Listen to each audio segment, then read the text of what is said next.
Hi, everybody. My name's John, and if you think you're having deja vu, it's right, because I'm my older brother's younger brother. We're both physicians and feel very fortunate to come talk to you today about some of our perspectives in health AI. So join me in this little breathing exercise. Take a deep breath in, and breathe out. One more time. Deep breath in.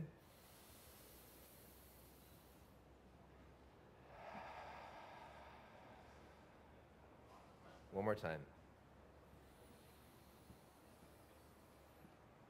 Oh. So for many of you, that was pretty easy.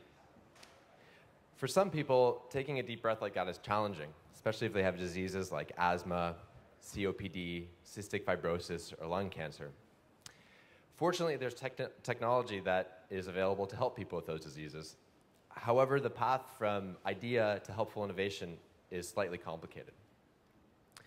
So I'd like to tell you about three things: why healthcare is so complicated, three myths that I often encounter in health AI, and how to create useful AI in healthcare. So our relationship status with healthcare is pretty well known. And the reason it is because healthcare is not just a simple binary or two-way relationship. In order to better understand why healthcare is so complicated, we can think of healthcare from a product development perspective. So like in this triangle that has three parts, so does healthcare. And the reason healthcare product development is so complicated is because the person or party buying the healthcare is not the same party that is using the healthcare, and the same party that is using the healthcare is not the one that's benefiting from it. So like this triangle, it seems like it should work. Often you encounter this roadblock in the continuity of being able to create useful products for everybody. What I mean in this three-way relationship is the payer, so insurance and hospital, has to interact and often make purchases for doctors who have little to no say in the technology that's being purchased, which is ultimately used on patients who don't really have much say in the technology that they get to interact with in their care. So what should be a harmonious relationship where there's balance and support and the three parts work together for innovation, like this, the relationship is actually more fragmented, and it's a lot more like this. So in this sort of three stooges of medicine relationship, healthcare gets really complicated.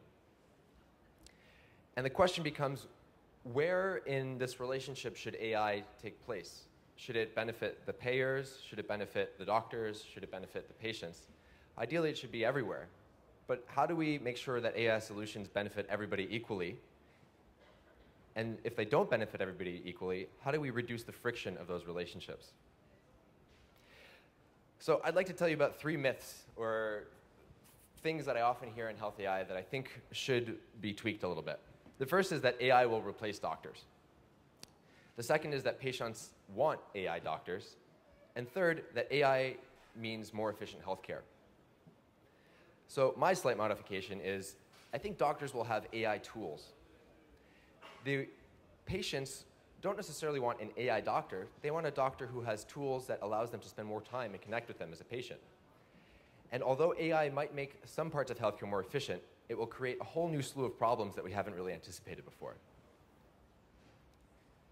Why are these problems happening in healthcare? Well, it has to do with the concept of what Mark Andreessen once said, which is software is eating the world. Software hasn't really eaten medicine yet. Here's what I mean. When we say software eats the hotel industry, we don't mean the Hilton website or app, we mean Airbnb. If we say software eats the transportation industry, we don't mean Toyota has a website, we mean Uber. And when I say software hasn't really happened to medicine yet, what I mean is if a group of doctors from the 1990s time traveled to today, they would more or less know their way around a hospital and be able to deliver pretty decent care. So when I'm saying that software hasn't happened to medicine yet, I mean the future changes that we can anticipate with AI are things that will make doctors' lives easier to diagnose, classify, and treat patients. The administrative tasks the simple diagnoses and things that really burden doctors' times will start to go to the wayside, and doctors will be able to re-engage with their original role, healers, and being patient advocates. And that very same system that creates all these solutions will also be the very same system that creates problems that will need to be managed by the original systems operators. So the role of doctors will change from the administrators to being healers, and also the fail guards, or system managers and operators. So keeping this in mind, the relationship that is complicated between doctors, patients, and relationships, how do we innovate for the future of an AI that has healthcare? And I think a good way to think about this is, I pulled this from Twitter just a few days ago, and if we think of what we used to tell our kids in the 90s, don't get into strangers' cars and don't meet people from the internet. And today, we literally summon strangers from the internet to get into their cars. The same kind of paradigm shift is happening in medicine. We're transitioning from a fee-for-service-based approach to one that is value-based care, where doctors, hospitals are incentivized to keep people healthy. The ability to keep people healthy relies on predicting which patients will get sick, so you can apply the right technology and the right therapies at the right time. So it's a prediction and prevention-based approach. So innovating AI for the future of healthcare shouldn't be trying to solve the problems of healthcare today, but the way the paradigm is shifting and looking far enough ahead. So AI technologies that can predict the future of disease, that can manage and prevent the worsening of chronic disease, and identify new therapies in pharmaceuticals and drug development. And ultimately, one that satisfies equally the needs of the doctor, the patient, and the payer.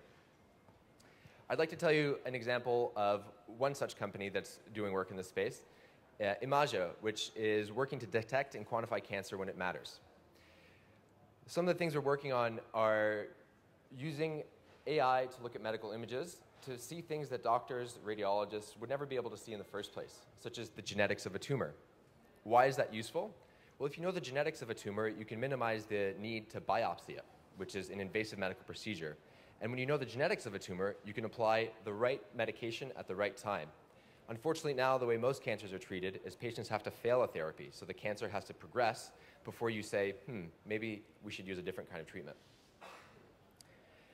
So yes, health is complicated. I hope I've shown you a little bit about the different players in healthcare and ways to think about how to make healthcare innovation and technology a fluid process. And so hopefully everybody can breathe easy.